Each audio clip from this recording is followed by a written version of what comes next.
This is the video. You haven't been waiting for it. May 2026 TOK essay titles. I've got them with more notes and more resources than anything I've ever produced before. Let's get an A. Get an A in TOK. The first thing you want to do here is download my notes. Check this out. I don't know if you can see it here on the screen if I cropped it out. 23 pages of notes.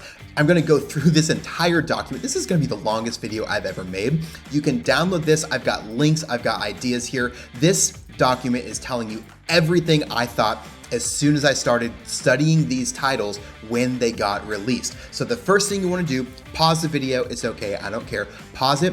Check the links in the description. Download these notes. The next thing that you're going to want to do if you need extra help, and I know that most of you do, hit me up on Fiverr. I can Zoom with you. I can help you with your essay. We can do pretty much anything except I won't write your essay for you. Check out this map right here. Look at all of the different places where I've helped out people. I've got 6 people from Nigeria that I've helped. I didn't even realize I did one of those in Nigeria. But check me out, fiverr.com/PatFreakinJones, bit.ly TOK tutoring. I will help you out there. The thing that you're probably going to be the most excited for is I am now writing my own sample essays. You can check me out here on Substack, Substack / at Get an A in TOK. That's me. I am writing 1 essay per week. I've already written one on title number 1. Maybe you want to choose that now. Now, here's the thing. I'm not doing just perfect scores. I'm doing every kind of essay that I can do. Good, bad, simple, complex, so that you can see a variety. Check me out on Substack, and you can see a whole bunch of different examples and a whole bunch of different organizational strategies that I'm going to employ. The last thing you want to do, of course, go to getanAinTOK.com/free stuff. I give you downloads and resources there. Check out my website while you're there. I've got all of this stuff there so that you can look at, but that you don't care. You want to see the rest of the video. You want to see the breakdown, my thoughts. Let's do this. Okay, so I know you've already downloaded this, because if you haven't, then what are you doing? I'm probably going to fix some typos too, because I made this so fast just to get this out to you. Okay, you need help, blah, blah, blah, blah, blah. These are the first things that came to my mind. Now, you can navigate this section just by clicking and going to each of these. I hope you know how headings work. Let's see. Okay, your next step after you watch this document is to go and watch the other examples on my channel. I haven't made them yet. I'm going to be releasing one every day, one every other day. All of the examples and research that you need are going to be in those videos. This video is telling you how to tackle the prompt and how to organize the prompt. Now, this is what I said earlier. If you want to see samples, you can click here, go to my Substack. I'll be adding more each week. Skip verification. I don't care. You can see my stuff right there. You see, I've already got title number 1 and then website. And if you need extra help, Fiverr. Okay, I already said all that stuff. Okay, here we go. Essay title number 1.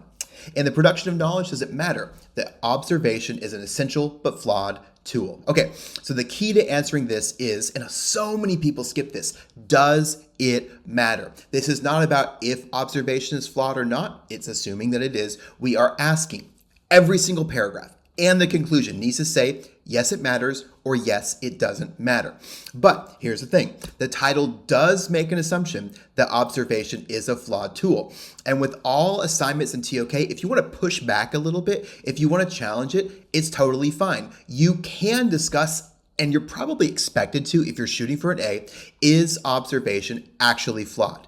Is the title actually correct? What does it mean? Do all tools have flaws? If so, it may not matter. Or maybe it does. But here's the thing. This is not the main point of your essay. This is one of the 4 or 5 examples, ideas, points that you'll be wanting to make. That's it. You may just mention it in the introduction and go from there. But because you need to mostly focus on what they're asking, which is, if it's flawed, doesn't matter. Then you'll just critique it a little bit. Okay, when it comes to the arts, I really like it here, but you need to know that the arts is chosen more than any AOK.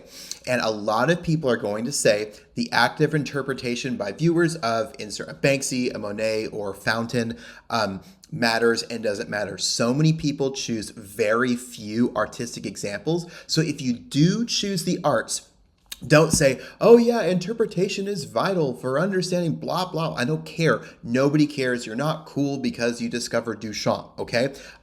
Choosing human sciences would provide for some great counterexamples, okay? So choose art. It's fun. Just be unique in how you do it.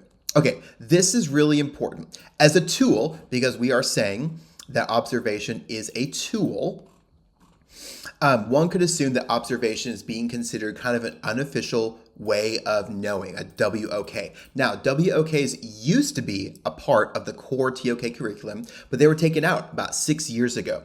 And so this could mean that the TOK gods, the examiners, we are saying that there are many different ways of knowing now, not just limited to these right here. So these are the official ways of knowing from the previous course guide. You can still refer to them, but you're not required to talk about them anymore, but you can still abbreviate them as WOKs. So I think top scores will be discussing how interpretation could just be a way of knowing and then compare it to other ways of knowing.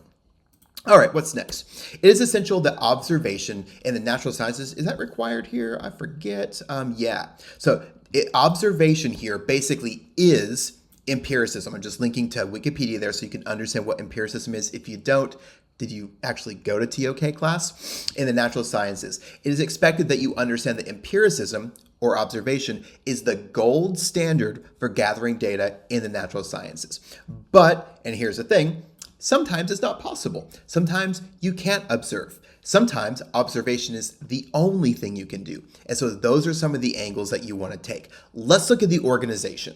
So with all of my organizational structures, I'm going to provide a sample that is simple and a sample that is a little bit more complex. Now, if you see my other videos with a TOK essay, almost everybody, I'm like 98%, do 4 body paragraphs. And if you're doing that, each body paragraph is going to be about 300 words. Now, most people then do for a yes or no structure, and this is yes or no, is the production of knowledge essential but a flawed tool? Or in the production of knowledge, is it essential? Is it essential is a yes or no answer. So most people are going to go yes, yes, no, no. And so if we're doing that in 4 points, here's what we could say. Yes, it matters where observation must be accurate to maintain credibility. Yes, it matters where observation is inherently interpretive. So when we have to interpret, when observation is the only thing we can do, yes, it matters. No, it does not matter where subjectivity is not a flaw, but a feature. I really like that. So when subjectivity is good, like in the arts, no, it doesn't matter. And then no, it doesn't matter where alternative tools reduce dependence on observation. So observation is not something we only use, we use alone in the natural sciences, but it's one of many things. So it doesn't matter that it might be flawed. So that's a really simple yes, yes, no, no structure. And you can steal these. This is not plagiarism. I'm giving you some general points. You're going to do the work on this. Okay, now, if you want to go beyond a simple yes or no, here's what you really want to do. We want to be thinking about yes, but, or no, because, or kind of, or sometimes. And that really stands out because I'm serious. So many people just do yes, yes, no, no. I just screwed up my margins. Okay, so we could say observation as both an enabler and gatekeeper of empirical justification. So since observation is required, mostly in the natural sciences, it both matters and it doesn't. So since it's flawed, it matters because it's required, but also since it's required, it doesn't matter. That's kind of a weird thing. When other tools supersede observation, it doesn't matter because observation is irrelevant, or doesn't matter. So when other things are more important, does observation matter at all? I don't know. When observation is embedded in the frameworks of interpretation, it matters and also doesn't matter. It's a package deal. So when we're interpreting and we're observing and those things happen at the same time, we can't get away from it because we're using it. So it matters. It kind of doesn't matter, but we understand that it's there. And so it doesn't matter that it's flawed because we're acknowledging. And then the last point, when flawed observation contributes to a deeper understanding, it matters, but in a good way. So it can be flawed, but that can lead us to a bunch of different things that maybe we weren't expecting. And that's something that can be different for every single example. Then finally, in the conclusion, I'm going to say this so many times, take a stand. I want you to answer, does it matter or does it not matter? Take one side or the other. Don't stay in the middle. If you say, well, the answer is nuanced, kill me. Congratulations, you have now said the same conclusion in every single other essay that the examiners will read. I'm tired of reading the example, the answer is nuanced. No, take a stand. So if it matters, what does it mean for the natural sciences? So we don't just say, yes, it matters. We say, yes, so here's what you do. A scores talk about the implications. What does it matter? What does it mean? What are the implications if observation is important, but it's flawed and it matters. What do we do? If it doesn't matter, what does that mean for those who use other tools primarily? So if observation is flawed but doesn't matter, should we use it more in areas of knowledge that don't use it as much? So give implications for a takeaway. Then at the end of every conclusion section, I'm going to give a link here. You can see my conclusions video, which I'll be pumping out soon. You can see that as well. Okay, let's go to number 2. To what extent do you agree that doubt is central to the pursuit of knowledge? And then you could choose your AOKs here. Okay, I like this title a lot because there's a bunch of different examples that you can do to demonstrate doubt. As this document reflects my thoughts after 24 hours, I really can't find a reason to disagree with this. Now wait, after I wrote these notes, I actually did find a way to disagree with this. I think doubt is central, but I wouldn't say that... Okay, so then I say, though there is a lot of value in confirmation and replicability in the sciences, I wouldn't say that these are central. So what am I getting at? The word central is, well, central. It's the central word for this title. It's also the word central. You get what I'm saying. There are many things that are important, and there are many things that are vital in the pursuit of knowledge. But the word central replies that doubt is in the middle of it all, that it's kind of the core of everything that you do when pursuing knowledge. It might be required by everything. And that's a pretty big deal. That's a pretty strong claim. And so that's what we're exploring. We're not exploring, is it used? Is it important? Is it very important? We are exploring, is it central? And that is so key here. So central, sorry. Don't get mixed up and think that it's asking if doubt is involved. Don't just give examples of when people doubt. That's what a lot of people are going to be doing. It's just, I know I'm going to give this comment a lot when people send me their essays on Fiverr, which you should do. I'm going to read a lot of reports about times when people doubted. That's not what we're doing here. Okay, when discussing central and thinking about the words above, I would hesitate to give a drawn-out definition in the introduction as many teachers require. So a lot of teachers say you have to define doubt. You have to define central. I would not do that. It's a pretty simple word to understand and explore. Unless you are offering your own unique definition, a very simple definition of the word is fine. You just tell me what central means and then go along there. And similarly, there's no reason to define the word doubt. We all know what that means, but more importantly, doubt will look different in a bunch of your different examples. And so don't give me one example there that may be different when you go into it. So just don't limit yourself there.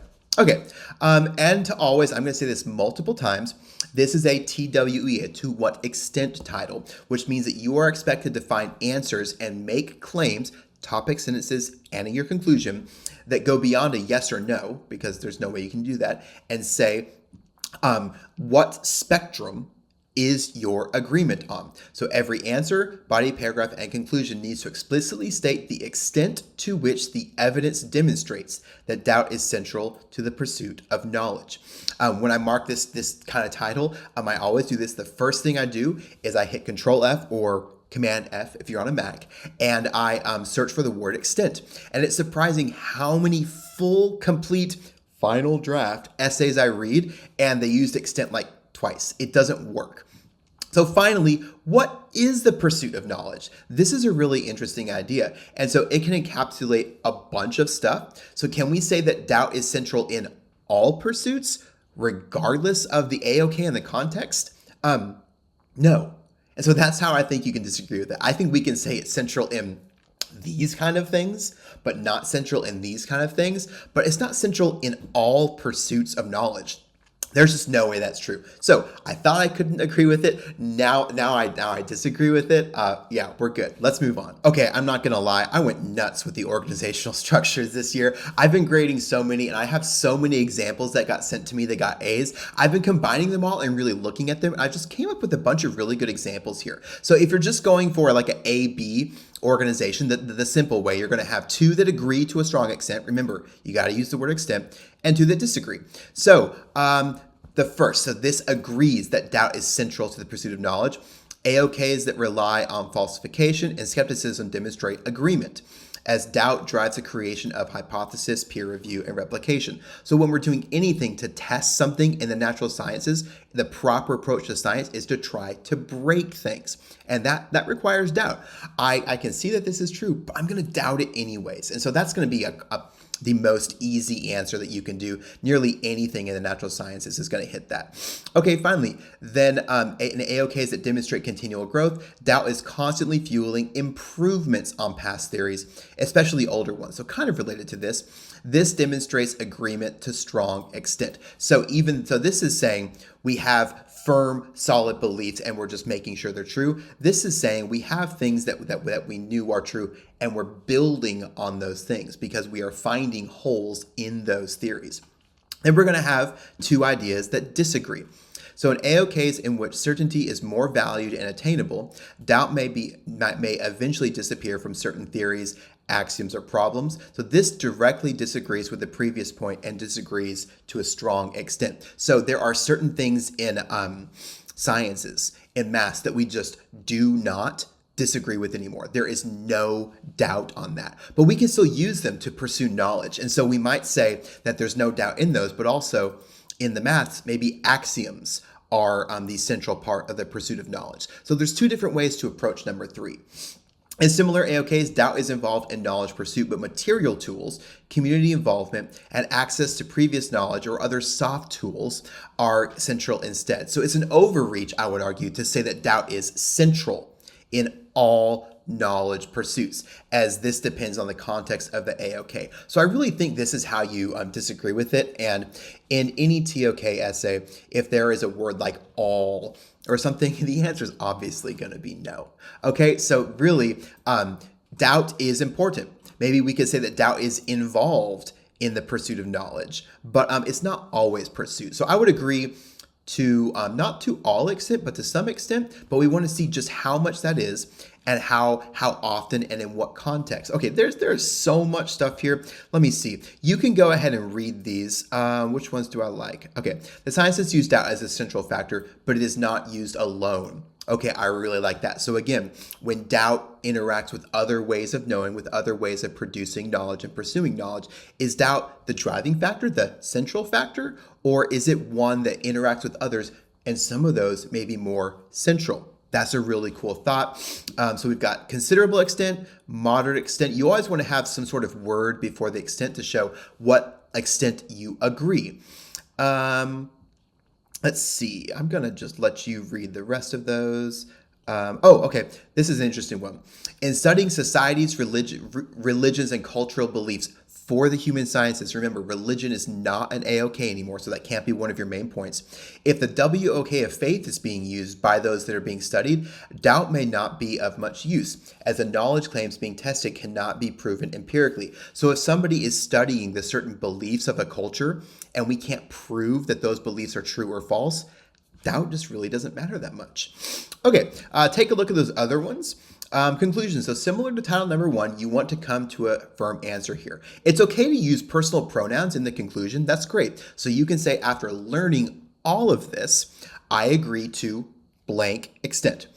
And that should be somewhere in the first sentence of your conclusion. A memorable conclusion could offer the personal approach, which is in my conclusions video, and gives you things that you've learned and applies them to your own interests, experience, and studies. So now that you know certain things about doubt, what does that mean for the things that you already know? What does that mean for the things that you're going to learn in your next class, in your next essay, in your university? So you can take this idea of the value of doubt in pursuing knowledge and then apply it personally. Title number 3, let's take a look at this. This is a weird one. Is the power of knowledge, what is the power of knowledge, determined by the way in which the knowledge is conveyed, discussed with references to maths and one other area of knowledge? I think a lot of people are just not going to choose this because they don't want to talk about how mathematical knowledge is conveyed. That's going to be hard to find. Okay. Unlike the previous titles, which may prompt the finding of super obvious terms, the phrase power of knowledge is quite vague and open to interpretation. So this is one of those times where the teachers that are requiring you to define the terms, you totally got to define terms here. So there are two different ways of doing this. You can provide one definition to the phrase power of knowledge. So the power of knowledge means this. And then you want to hold all examples to that. Or you can acknowledge, and this is actually what the May 2024 subject report recommended, you can acknowledge that the broadness of the phrase, that the phrase is very broad, can mean so many different things, and then you show different ways that knowledge can have power. So I definitely recommend this. Regardless of which approach you take, make sure you follow this route for the entire essay. Sadly, the most common route, please pay attention to this. This might be you, it probably is you. The most common route is to offer a single definition in the introduction and then forget about it in the very next paragraph. So if you're gonna do this, actually do this. Now, when it comes to definitions, to how knowledge is conveyed, don't define the term conveyed at all. It's always going to look different. We know what conveyed means. It means communicated. You don't need to tell me what this obvious word means, but it will always be different in every example. So just don't do that. Okay, so now this title, like many others, is a yes or no question. And this is our first. So that means at minimum, each example should offer a yes or a no. And this should be identified in the topic sentence and the closing sentence. So I want to know at the very top of the paragraph, will I be reading a yes or will I be reading a no? It helps me grade them faster. And that makes me happier and that makes me less confused. There's so many people where I don't know what they're arguing till the last sentence of the paragraph. That's just bad writing. But with that said, top scores will go beyond a yes or a no. So see the sample structures for more on this. But remember, if you want an A, crafting a paragraph that says yes, and then just telling me this proves yes, that will not score you an A. So elaboration and analysis is always required. And what does that mean? It means this, to say, you want to say why. So yes, and here's why. No, and here's why. So why would be, was the power of knowledge dependent on the way, why was the power of knowledge dependent on the way in which it was conveyed? So we can teach some lessons about communication here, about context, about humanity. Is this always the case? Or was it a unique example? That's something that I've been really pointing out lately, is sometimes we have these examples, but they're actually pretty rare and that kind of thing doesn't happen all the time. So what do we want to learn about communicating knowledge in the future? A bunch of really cool things can work here for a great conclusion. Oh man, organizational structures. I'm giving you a gold mine here. This is amazing. I may not need any, nobody's going to need my tutoring services anymore on Fiverr.com/PatFreakinJones. Okay, yes, no. So this is going to be the most common again. So yes, so since we have to use math language is universal and facilitates universal application. See, I'm glad I didn't publish this first. Yeah, we're just going to delete that there. Okay, this is only applicable in maths, though some discipline-specific language and notation could also work with this. So Italian in music, yeah, that works as everybody understands that as well. And so there are some languages that really, really communicate the same thing. Now, related to that, number two is kind of continuing this point of you have these powerful languages, these powerful ways of communicating, of conveying knowledge inside certain AOKs, but you need to actually know those languages. So this is like a yes, mostly. And so this is two different ways of looking at it. So clear communication, your reputation is a part of conveying knowledge. And there's so many examples of that. And messages that are understood by all. So I may have powerful knowledge and I may convey it correctly, but maybe people are just stupid and they don't understand it yet. So those are things that can prove a yes and can also kind of connect with a no. So we can also say some knowledge is inherently powerful. It is powerful regardless of how it's conveyed. So some knowledge, such as mathematical truth, universally accepted ethics, that's in the arts, or scientific laws or axioms, do not depend on the manner in which they are conveyed. Maybe they are just proven powerful by application. Maybe also they're simple and they don't have to be conveyed in a very complex manner.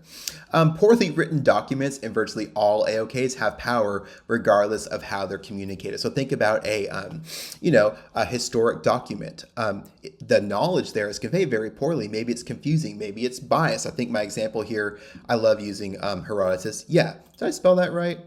Probably not. I don't know. He was a very biased historian, but we still got the history. It's very powerful and it was poorly conveyed. So does that matter? Probably not. Okay, the complex structure. So we've got yes, but, yes, but, no, because. Okay, so this is how we're kind of going beyond really brutal basic organization. So this is what I was talking about earlier. Yes, but you have to have a base level of knowledge as an expert. You could say, no, it doesn't have to, but this is kind of similar. It requires a third party. And now here you can just kind of critique a little bit, but what is power anyway? Though power could usually be considered to be application or impact, and maybe that is how you want to define it. Personally, I would probably define it as, I don't know, I like either one of these. Application, like how many people can use this knowledge. We could define power in one instance as validity. So how true is it? So something is powerful simply because it's true. In this sense, it doesn't matter how it's conveyed. If something is true, it has power. It doesn't have to be used by everybody. Just being true proves that it's powerful. You could argue that. I don't actually know if that's true. Okay, and then no, because individual interpretation determines the power of a piece of knowledge. I'm specifically thinking about arts here. So, some examples of knowledge are not powerful in and of themselves, nor are they universally powerful, but some knowledge may be powerful for some people because of how they understand it or apply it or interpret it. So what even is power? Who'd even know? So that's two different ways of kind of saying yes and no kind of at the same time. Now, when we get to the conclusion, there are many directions to go here. Avoid, please don't do this. Please don't quote this. There is no knowledge that is not power. Literally everyone's going to do that, okay? So just avoid that. Just don't open with a quote, please. Instead, try to explore what this teaches us about the act of communication in general, or what is the nature of power. What is power and knowledge, and how do they work together? Finally, and this is a good one, as you are a student who learned a lot from this essay, and your job is to convey knowledge in this essay, how has this research affected the way that you have written this? So you could say, once I started learning these techniques, here's how I changed the way that I am conveying knowledge. This is brilliant. You're welcome. Title number 4, we're like halfway done. I've only been filming for like 35 minutes at this point. This is awesome. I gotta just do a plug. Hit me up on Fiverr. Check out the examples for Substack on Substack, especially for this one. This one's wild. This is pretty hard. Let's take a look at number 4. In the acquisition of knowledge, can we only, okay, so there's an only, understand something to the extent that we understand its context? Discussed with 2 AOKs. Okay, so this title is like the previous one, a yes or a no. So you must at minimum declare topic sentence and your conclusion, whether each example demonstrates a yes or a no. Then your conclusion should ultimately say, now I have been convinced that we should say yes or no here. It can have a yes but avoid staying in the middle. So don't say yes sometimes and no sometimes, or this answer really can't be said. You can't come to one side or the other. Avoid that. That's the truth, but you want to take a side to be memorable. Now, if you're looking to stand out, I'd choose this title. I don't expect it to be very popular. This is probably going to be the least popular title, as finding evidence for this one will be really hard. You'll need real life examples of people demonstrating a limited understanding of something solely due to their lack of contextual understanding. As I was writing this, I'm like, I don't even want to do this. I did this 2 years ago. I just said, don't choose this title and skipped it. I nearly did this, but I did it because I got your back. So there could be some overlap here with title number 3. Hopefully you watched that. If not, go back. Context may play a factor in how knowledge can be powerful rather than the manner in which it is conveyed. So one key word, and this is probably the most important note here, is the inclusion of the word only. You know what I'm going to do? I'm going to highlight this. I'm going to highlight it in pink just to be really, you know what I'm going to do? I'm totally doing this. I'm Comic Sans in that because it's so important, okay? So where was my notes? Okay, this is important as it applies that the answer is black and white, which is pretty funny. So it either is a yes or no with nothing in between. So in the acquisition, can we only understand something to this extent? Well, you know what the answer is? The answer is not only. Okay, so when that happens, I advise students to quickly, in the introduction, say the answer is not a full yes because the answer is not only. If there's one exception, the answer can't be only. Then explore how often it is. And what that actually does is kind of turns it into a to what extent, because we're going to say no, but you can understand something to the extent that we understand the context to this far, to this extent. We'll use extent twice. Oh, that's awkward. TOK.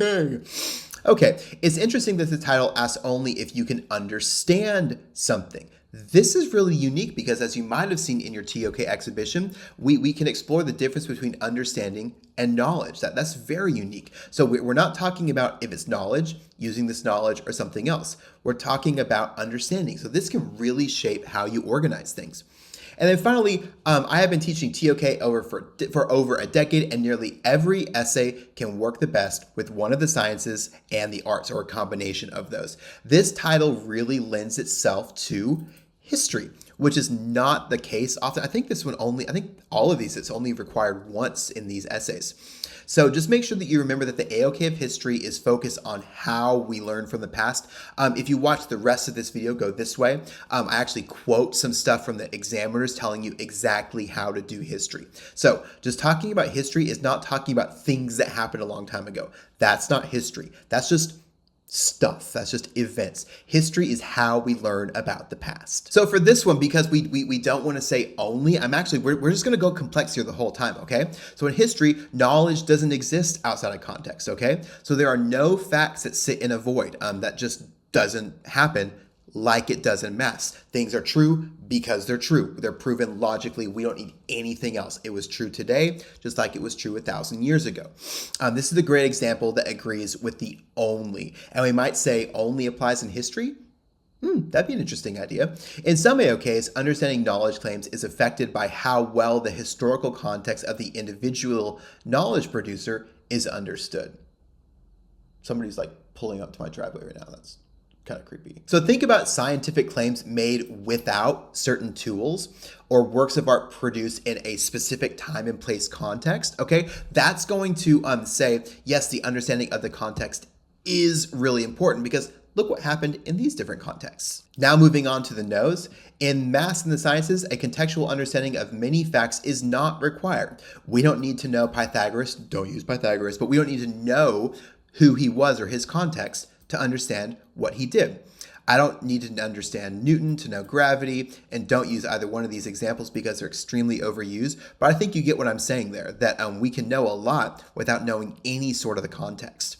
And then some phenomena in the sciences appear throughout context. So we may study something and come to a conclusion of it despite it existing in other contexts that we know less. So going back to a simple concept of gravity, we can understand the concept of gravity without understanding how it manifests in every single context. So this is getting into like a specific aspect that we see everywhere. Do we have to understand every single context? I don't think so. Now, in the conclusions, you're really needing to come to a decision regarding if context is always required. That's the only. The answer, as you should say, is that it's not. Therefore, how often is it required? That's what you need to answer in the conclusion. It's very important, but is it not the only thing that matters?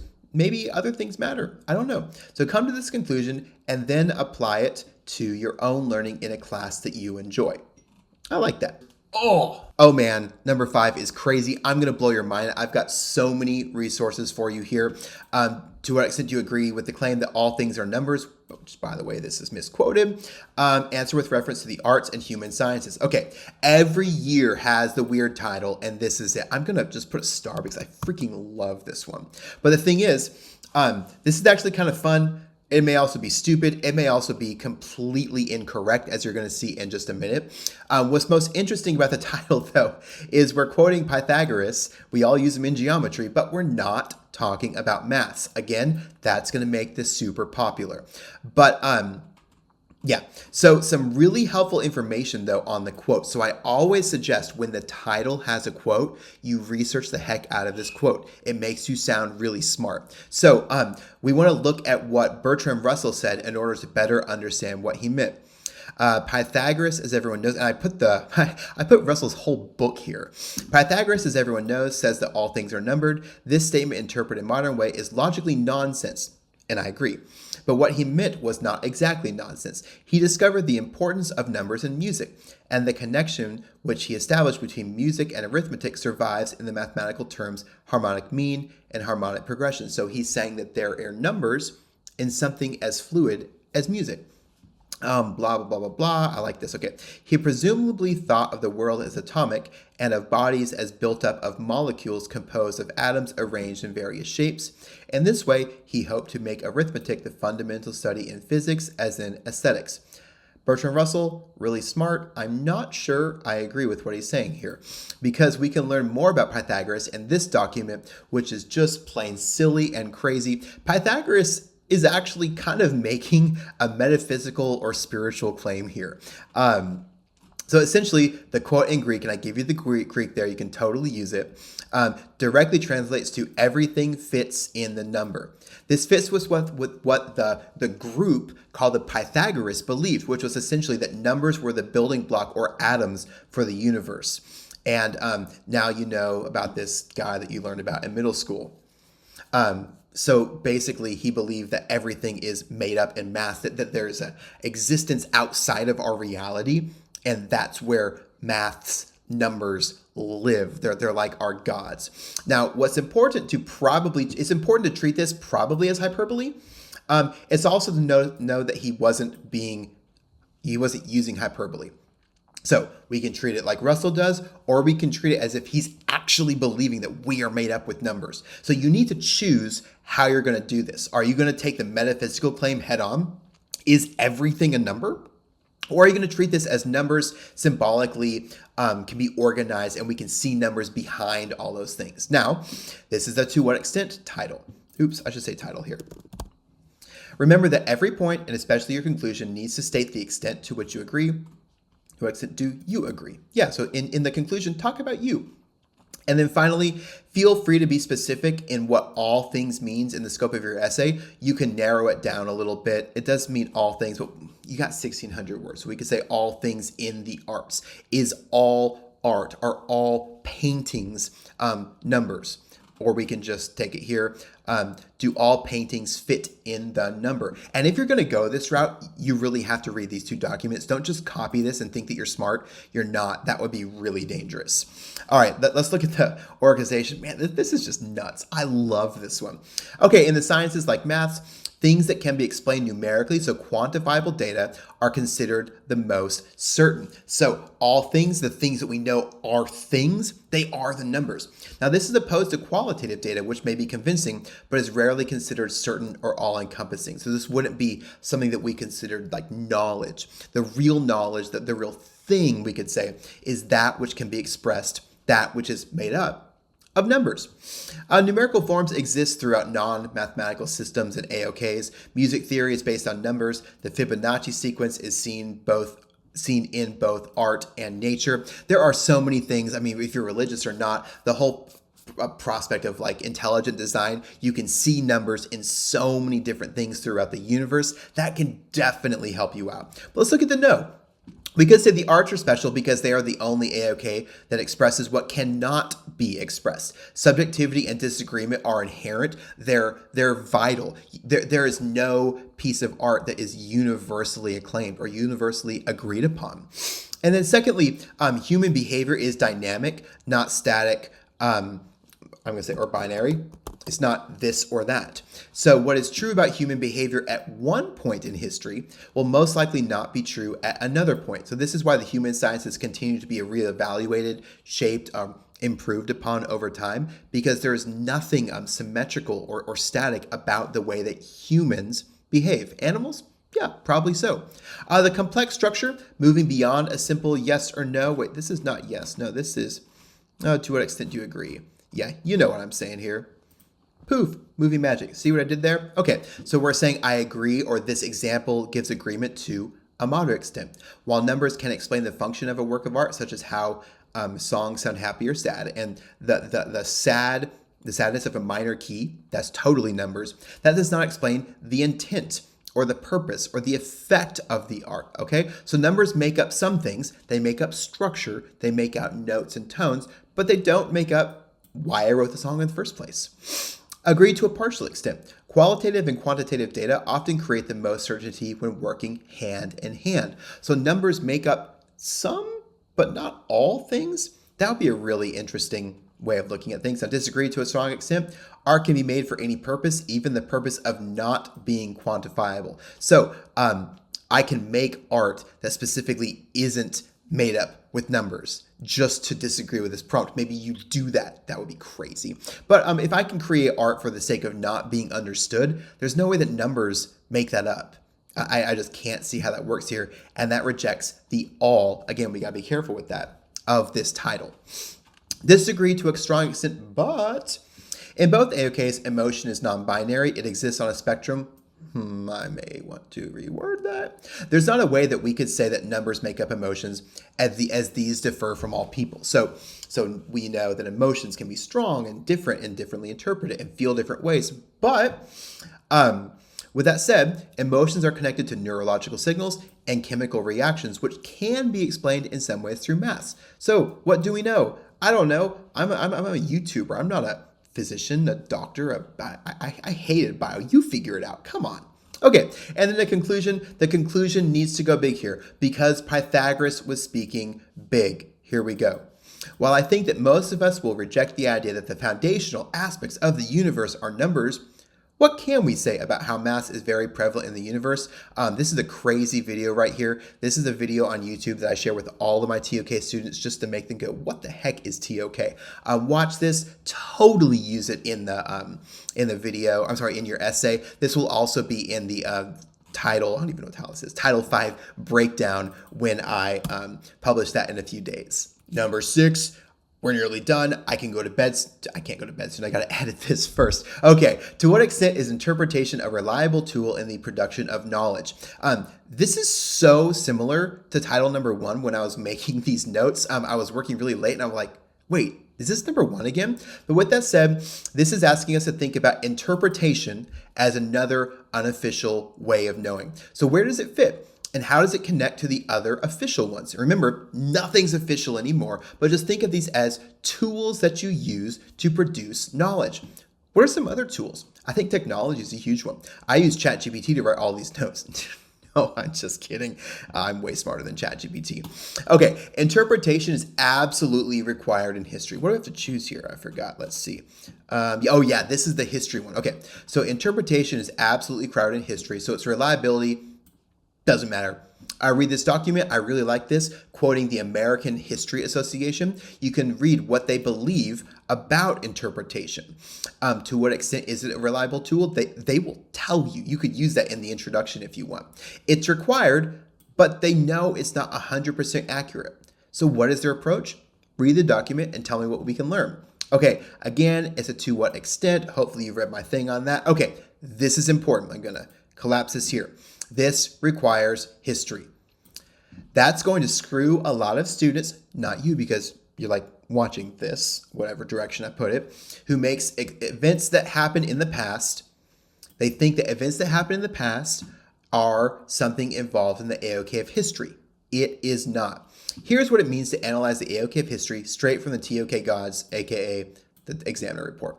Studying the AOK of history is to study work of historians. I'm going to bold that. You have to quote historians. That's it. You have to. In the production of knowledge of the past. Instead of merely referring to the past events, but not associating them with the work involved in coming to know or understand the event. So what did we do? What did an expert do to learn about the past? So how does interpretation come into play here? Some lovely teachers will require you to define reliable here because they just love reading definitions and require them all the time. I just don't think that's necessary. As you write, think about what interpretation does well and what it doesn't do well. Here's the thing that I think will really help you out. Are there certain contexts, topics, AOKs, or areas, I'm going to add disciplines, in which it is more and less reliable? The answer is not just black and white here. There's going to be ways that it is and ways that it isn't. Where is it most often unreliable? What does this teach us as a whole about interpretation? And is there anything that's not up to interpretation? What makes it that way? So high, low, what did I say? High, low, to what extent? Oh, to a high extent, to a low extent. I don't know. It was like 2 a.m. when I wrote this, guys. Okay, to a high extent. Interpretation is a reliable tool in history because it does not operate independently. So to what extent is it reliable? It's a very reliable tool, but it's not the only tool. So if you look at the AHA guidelines, you see how they use interpretation with other tools, with other practices, with other people. And so you really can use this as like the gold standard because it's from the AHA. Though interpretation can be subjective, there are varying degrees of correctness in the act of interpretation. Interpreting a film doesn't mean making up anything you want. I had this one student say, and I'm sorry, Michael, you're like awesome, I love you, but Of Mice and Men was not about Batman. That's a wrong interpretation. So we do have some guidelines for what interpretation can and can't be, and that makes it a lot more reliable. Okay, so I agree to a low extent. So some data and knowledge does not require interpretation at all. So is it a reliable tool? We don't have to do it, so it really doesn't matter. Interpretation may be reliable in some contexts, but in others it is not reliable as axiomatic or empirical knowledge. So it may be reliable in some contexts, but in others we're not going to interpret axioms. That would not be a good idea. In the sciences, interpretation has often, this is kind of the same thing, led to confirmation bias, contextual bias, observational error, or other things. So sometimes we don't want to interpret, and so we don't want to introduce a variable, which would be the observer, in something that may not have any other variables. Okay, and then the conclusion. One thing that came to mind is that it may not matter how accurate interpretation is because in many cases, it is the only tool that we have for producing knowledge. So when it comes to some things that we encounter, the only thing we can do is interpret it. So who cares how reliable it is? This will be I've learned all this, and you know what I say? Screw it. Who cares? That's not a main point, of course, but it's actually a takeaway. So I learned X, and it caused me to think that it didn't really matter at all. That's the implications. The implications are I don't need to worry about reliability because it's something that I've always got. And in these certain circumstances, it's what I'm going to use because I don't have anything else to use. This is an example of the implications of your learning. Oh my gosh, this is so many different things. This is my first video of the week. I'm gonna have so many more examples and pieces of research which you have to use. And when you are done with your draft, hit me up on Fiverr, fiverr.com/PatFreakinJones. Look at all the links in the description. I'll be having examples of these over on my Substack. I hope that TOK sucks a little bit less than it did an hour ago before this video started. I'll see you in my next videos. Bye.